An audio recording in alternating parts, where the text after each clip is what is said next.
ஜப்பானிய சாமுராய்களுக்கு சொல்லப்படுற கதைகள்ல ஒண்ணு பொறுமையோட முக்கியத்துவத்தை நமக்கு சுட்டி காட்டுது. ஒரு சாமுராய் வீட்டுல பயங்கர எலி தொல்லை இருந்துச்சாம். ஒரே ஒரு முரட்டு எலி அந்த வீட்டுல இருந்த எல்லா சாப்பாட்டு பொருளையும் திருடி திருடி சாப்பிட்டுக்கிட்டே இருந்துச்சாம்.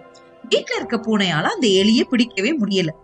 அந்த பூனைய வேற அந்த எலி பாஞ்சு தாக்கி காயப்படுத்திருச்சாம். அதனால சாமுராய் என்ன பண்ணானா, பக்கத்து வீட்டுல இருக்கிற 2 பெரிய பூனைய கொண்டு வந்து அந்த முரட்டு எலிய பிடிக்க முயற்சி பண்ணானாம்.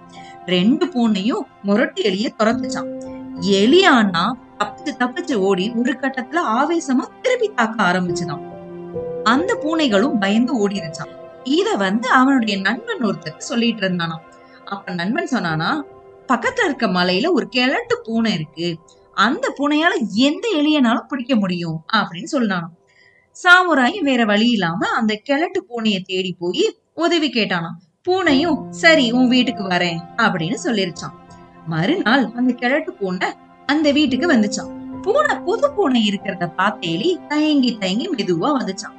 ஆனா அந்த கிழட்டு பூனை அதோட இடத்தை விட்டு அசையவே இல்லையா. எலி கொஞ்சம் தயங்கி ஓடிச்சான். அப்புறம் இந்த பூனை அசையாது போல அப்படின்னு சொல்லிட்டு ஜாலியா அங்க இங்க ஓடி எல்லாத்தையும் திருப்பி சாப்பிட ஆரம்பிச்சிருச்சான். ஆனா இந்த கிழட்டு பூனை ஒரு நாள் ஃபுல்லா அசையவே இல்லையா. இந்த எலியும் எட்டி பார்த்துட்டு சரி அப்படின்னு போயிருச்சான்.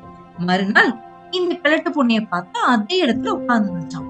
அப்போ இந்த எலி உள்ள போய் திருப்பி சாப்பிட்டுட்டு சரி நம்ம வெளி வலைக்குள்ள போலான்னு மெதுவா வர்றப்போ இந்த கிழட்டு பூனை பாஞ்சு ஒரே அடியில அந்த எலிய கொன்னுருச்சான். சாமுராய் எதிர்பார்க்கவே இல்ல.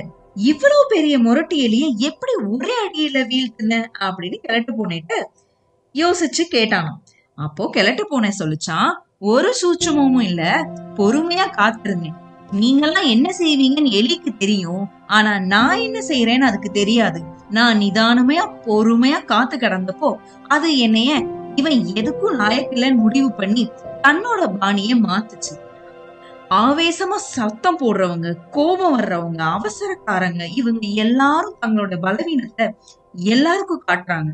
ஆனா உண்மையான பலவான் தன்னோட பேச்சிலையும் செயல்லையும் அமைதியாதான் இருப்பான். உலகம் அவனை கேலி பண்ணாலும் கரெக்டான நேரத்துல தன்னுடைய திறமைய நிரூபிச்சு ஜெயிப்பான் அப்படின்னு சொல்லித்தான் கிழட்டு போனேன். இந்த கதை நமக்கும் தானே?